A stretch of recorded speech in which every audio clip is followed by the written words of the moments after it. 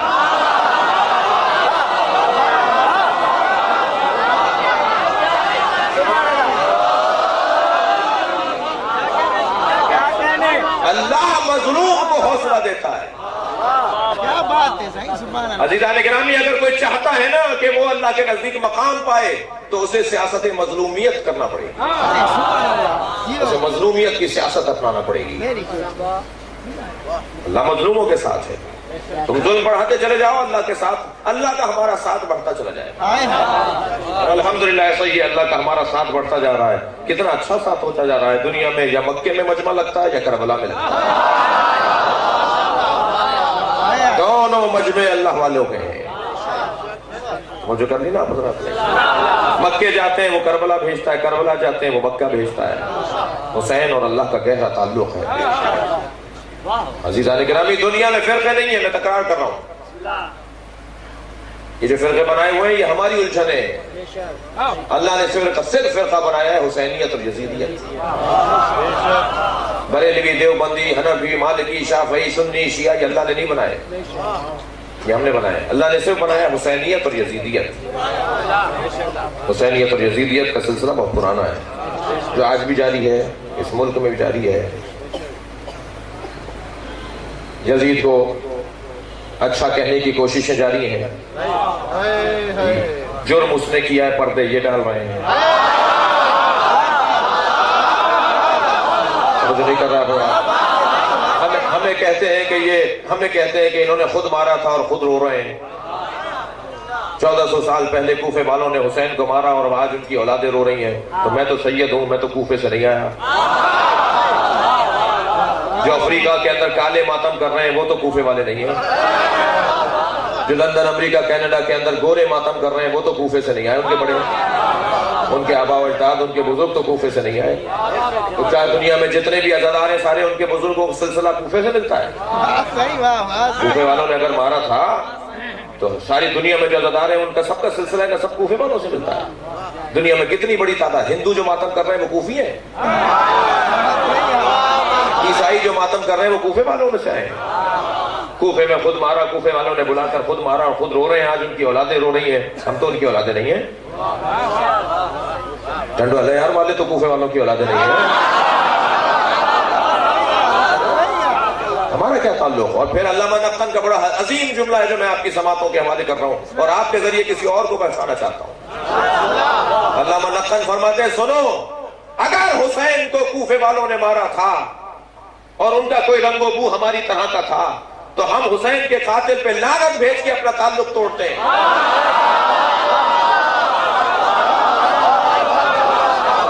ہم امام حسین کے قاتلوں پہ لعنت بھیج کے اپنا تعلق توڑتے ہیں، تمہارا تعلق نہیں ہے تو تم بھی لعنت بھیجو۔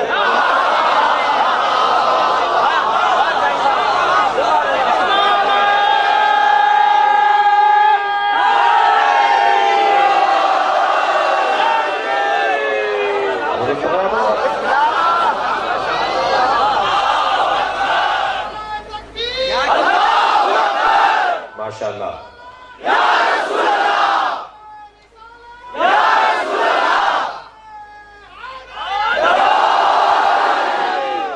توجہ کر رہے ہیں؟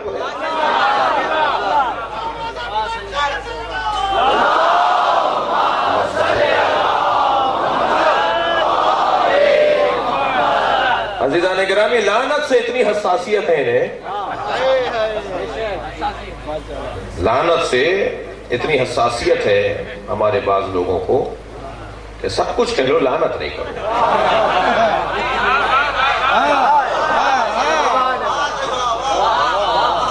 تہران میں ایک اجلاس ہو رہا تھا، پوری دنیا کے مختلف فرقوں کے لوگ آئے تھے، مولانا آیت اللہ جعفر الہادی میرے استاد ہیں، وہ مجھے بیان کر رہے تھے آج کل انہیں فالج ہو گیا، اللہ انہیں زندگی دے۔ قوم کی سرزمین پر حضرت آیت اللہ جعفر خوش نویس جعفر الہادی رہبر کے دفتر جب مکے جاتے ہیں وہ حج کرنے کے لیے تو ویسا جو لگتا ہے، تو رہبر کے دفتر میں مناظرے کا جو شعبہ ہے، جو لوگوں کو اہل بیت کے مکتب کی طرف دعوت دینے والا شعبہ ہے، ہر سفر کے اندر 10 لوگ ہیں جو فقہ اہل بیت کا انتخاب کرتے ہیں، اس ٹیم کا ان کی سربراہ ہے آیت اللہ جعفر الحدی۔ وہ فرما رہے تھے کہ تہران میں ایک اجلاس ہو رہا تھا، پوری دنیا کے مختلف فرقوں کے لوگ وہاں جمع تھے، تو ہمارے ایک عالم نے خطبہ دیتے ہوئے، جیسے ابھی میں نے خطبہ دیتے ہوئے درود و سلام نبی اور آل نبی پر بھیج کر ان کے دشمنوں پر، ان کے اعداء پر، ان کے مخالفوں اور دشمنوں پر لعنت بھیجی، خطبہ پڑھتے ہوئے ابھی لعنت بھیجی، تو وہ ہمارے ایک عالم نے ایسے ہی خطبے میں لعنت بھیجی، تو 4 بڑے بڑے مفتی کھڑے ہو گئے، کہنے لگے کہ ہم آپ کے پاس آئے ہیں اس لیے نہیں کہ ہم کسی کے اوپر لعنت سنیں۔ وہ واک آؤٹ کر کے جانے لگے۔ تو پھر وہاں بیٹھے ہوئے ہمارے مجتہدین نے کہا کہ صاحب ہمیں انہیں بٹھانا ہے، یہ بیٹھ جائیں، آپ لعنت نہیں بھیجیں، آپ تبلا کر لیں، تبرہ نہ کریں۔ تو وہ کچھ ماحول ایسا ہو گیا تھا، وہ پوری داستان ہے۔ میں اعتراض کر رہا ہوں کہ ہمارے بعض لوگوں کو لعنت سے بڑی چڑ ہے، لعنت کے بارے میں، اور قرآن مجید کہہ رہا ہے کہ اے میرے حبیب جب دلیل آ جانے کے بعد کوئی نہ مانے تو ان سے کہو کہ ہم اپنے بیٹوں کو لاتے ہیں، تم اپنے بیٹوں کو لاؤ، ہم اپنی عورتوں کو لاتے ہیں، تم اپنی عورتوں کو لاؤ، ہم اپنے نفسوں کو لاتے ہیں، تم اپنے نفسوں کو لاؤ، ثم نبتہل، اور پھر ہم مباہلہ کریں گے، وَنَجْعَلْ لَعْنَتَ اللَّهِ عَلَى الْكَاذِبِينَ، اور اللہ کی لعنت بھیجیں گے جھوٹوں کے اوپر۔ لعنت اللہ کی ہے، بھیجیں گے اہل بیت، بھیجیں گے پنجتن۔ تو اب وہاں پر لعنت کو دیکھ کر ایک مرتبہ مسیحیوں نے کہا نہیں ہم جزیہ دینے کو تیار ہیں مگر اہل بیت کی لعنت لینے کو تیار نہیں ہیں۔ میرے چھٹے امام سے پوچھا گیا مولا لعنت آئی تھی مگر انہوں نے لعنت لی نہیں، چلے گئے، تو لعنت کا معیار کیا؟ حضرت نے فرمایا ایک مرتبہ اللہ نے ایک قصہ دکھا دیا کہ جو بھی پنجتن کے مقابل آتا رہے گا لعنت آتی رہے گی۔ لعنت کو ایٹم بم نہیں ہے بھائی، توجہ ہے، معاف کیجیے گا، لعنت کو ایٹم بم نہیں ہے، لعنت عدم برکت کو کہتے ہیں۔ جس کی زندگی سے برکت اٹھ جائے وہ لعنتی ہے، جس کی زندگی میں یہ برکت ہو اسے حسین علیہ السلام کہتے ہیں، اس میں سلامتی ہے۔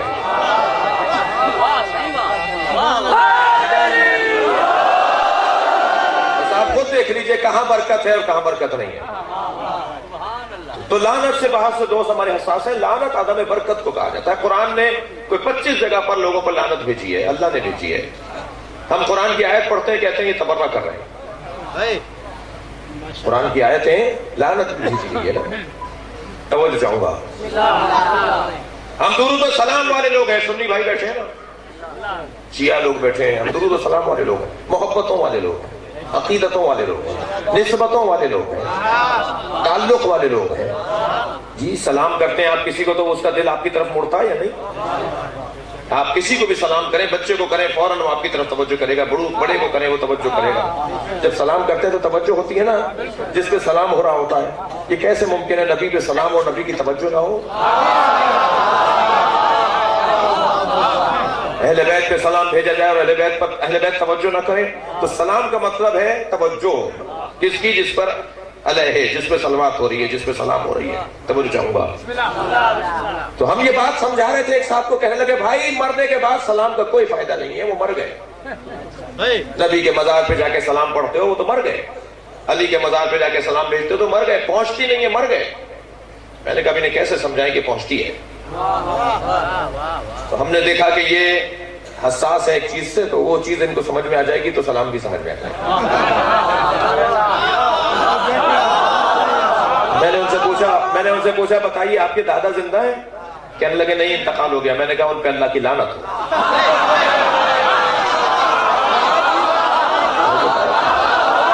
یقین جانیے ناراض ہو گئے وہ ہم سے، کہنے لگے آپ میرے مرے ہوئے دادا پہ لعنت بھیج رہے ہیں۔ میں نے کہا لعنت پہنچ گئی، سلوات نہیں پہنچی۔ سلوات پڑھے ذرا محمد والے۔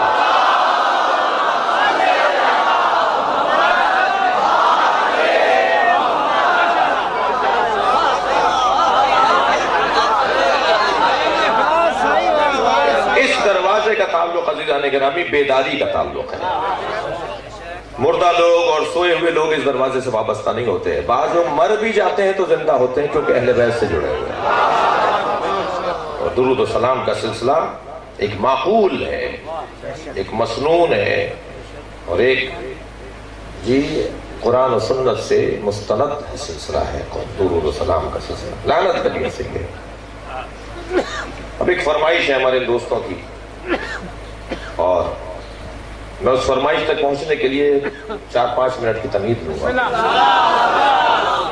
اور تمہید یہ ہے کہ حبل اللہ، اللہ کی رسی ٹوٹنے والی نہیں ہے. اسی لیے میں نے ترجمہ کیا مضبوط رسی. اللہ کی رسی ٹوٹنے والی نہیں ہے. ٹوٹنا کسے کہتے ہیں؟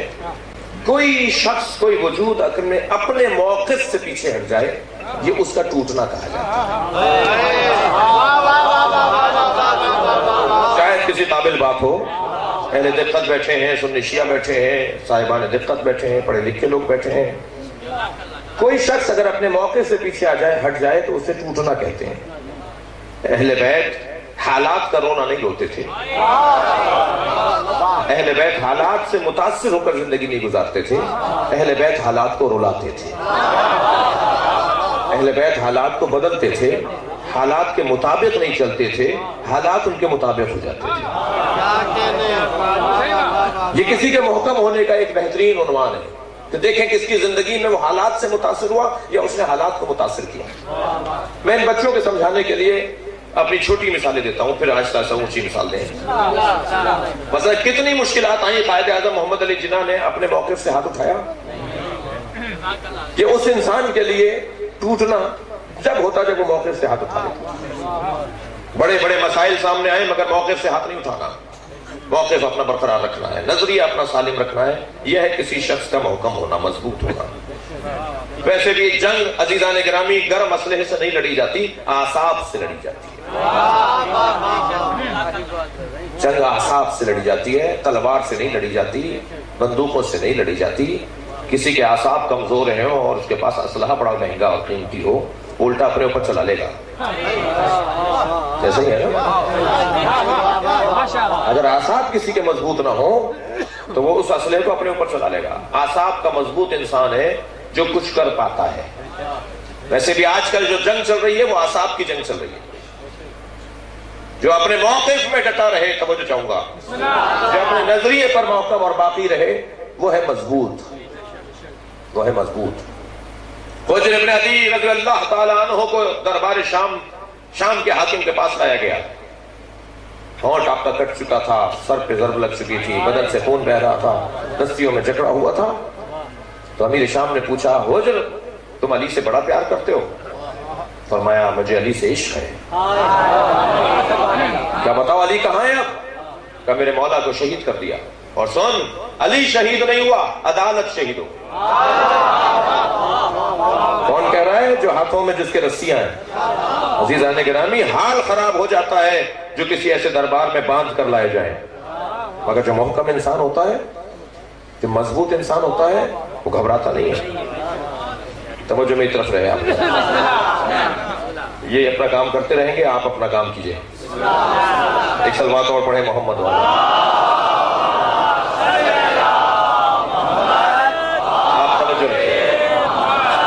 میری طرف توجہ رکھیے.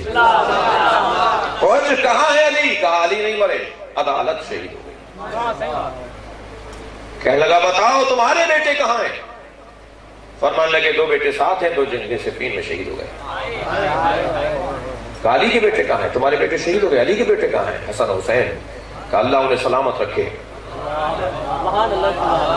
حسن حسین زندہ ہیں. کہنے لگا علی نے تم سے انصاف نہیں کیا.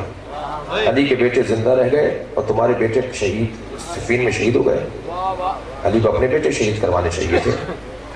توجہ چاہوں گا. 2 جواب دیے حجر، 2 جواب دیے حجر نے. اور یہ جواب بتا رہے ہیں کہ انسان مضبوط کون ہوتا ہے. فصاحت و بلاغت کے ساتھ میرے مولا حضرت حجر ابن عدی نے جواب دیا. فرمان لگے سنو، میرے بیٹے اور علی کے بیٹوں میں فرق ہے. سنو، پہلا جواب تو یہ ہے کہ ہاتھ سے آنکھوں کو بچایا جاتا ہے.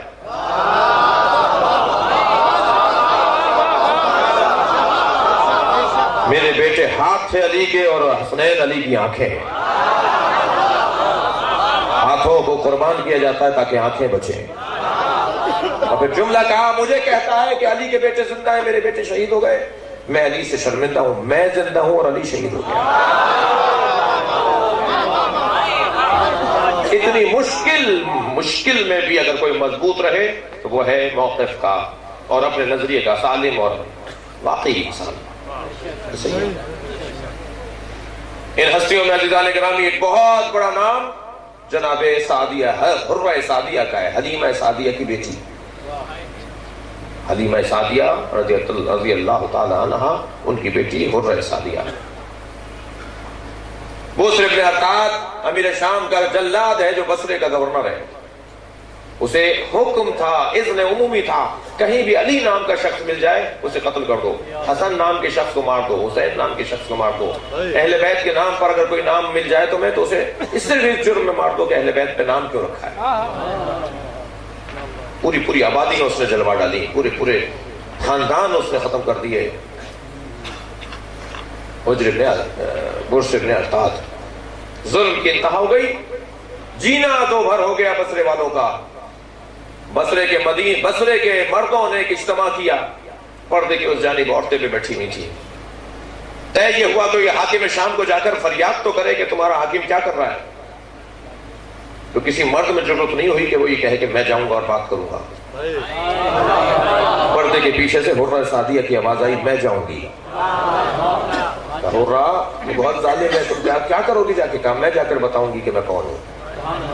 مسافتیں طے کرتی ہوئی شام پہنچی، دربار میں داخل ہونا چاہتی ہے کہ سپاہیوں نے روک دیا. شور مچنے لگا، اندر حاکم بیٹھا ہے.